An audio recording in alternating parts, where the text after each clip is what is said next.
Le Togo accueille du 12 au 14 mai 2025 la conférence de l'Union africaine sur la dette. Selon les sources officielles, cet événement d'envergure continentale, qui réunit des dirigeants, experts et partenaires financiers, témoigne de l'engagement du Togo à promouvoir une gestion responsable de la dette publique en Afrique, tout en consolidant son rôle de plateforme de dialogue panafricain.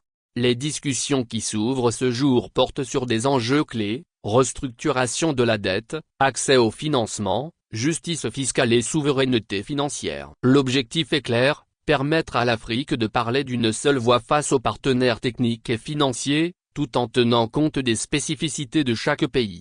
Dans la foulée, on nous apprend que le Togo se distingue par ses efforts soutenus pour gérer efficacement sa dette publique, faisant de lui un hôte légitime pour cette conférence. Pour ce faire, le Togo a mis en place des réformes rigoureuses pour renforcer la transparence budgétaire et orienter les emprunts vers des projets structurants. Par exemple, les investissements dans les infrastructures, l'agriculture et l'énergie, financés par une dette maîtrisée, ont permis de dynamiser l'économie togolaise tout en maintenant un ratio d'endettement viable. Le Togo a également su diversifier ses sources de financement, réduisant sa dépendance aux créanciers traditionnels grâce à des partenariats innovants avec des institutions régionales et des acteurs privés.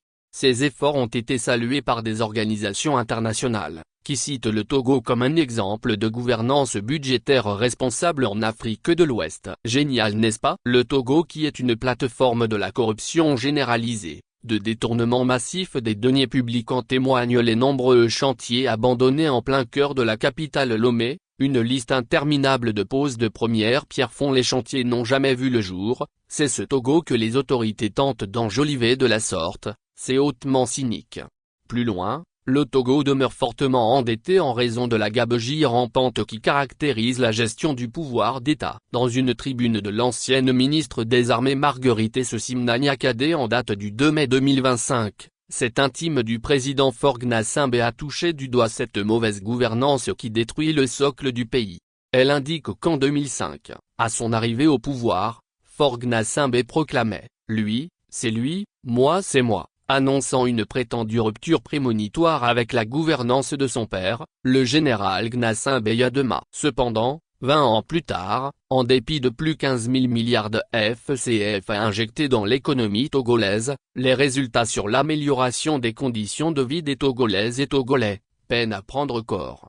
L'avènement de Faure Gnassingbé au pouvoir a suscité un regain d'intéressement de la communauté internationale vis-à-vis du Togo. En effet, la reprise de la coopération avec les partenaires au développement bilatéraux comme multilatéraux a conduit dans un premier temps à une annulation partielle de la dette publique, faisant passer le stock de la dette publique globale du Togo de 210 milliards de CFA en 2005, à 767 milliards de CFA en 2010.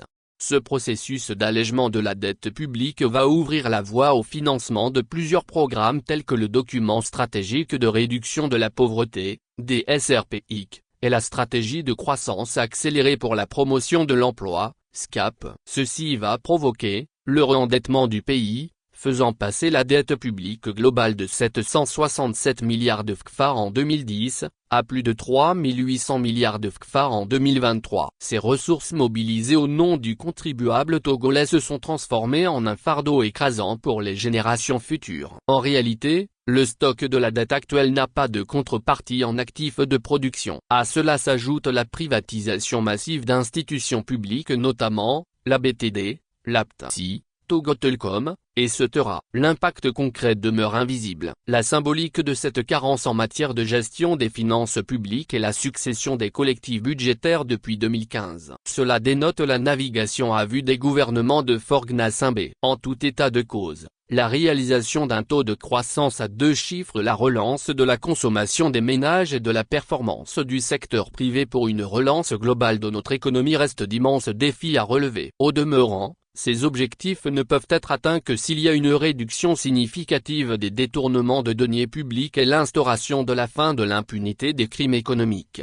Sur un autre registre, la modernisation des infrastructures de transport n'a pas eu lieu. L'implémentation d'un ambitieux projet de réseau ferroviaire à même de renforcer l'attraction du port de Lomé, et de baisser le coût du transport des biens et des personnes a été abandonnée. Nous n'avons assisté qu'à de petits projets de construction de routes dont les principaux objectifs sont ailleurs. La promesse de la construction d'une autoroute s'est évaporée. Dans ce contexte d'échec des politiques publiques, de projets avortés, de chantiers inachevés, de détournement de deniers publics, la responsabilité personnelle de Faure Gnassingbé est totale, soutient-elle.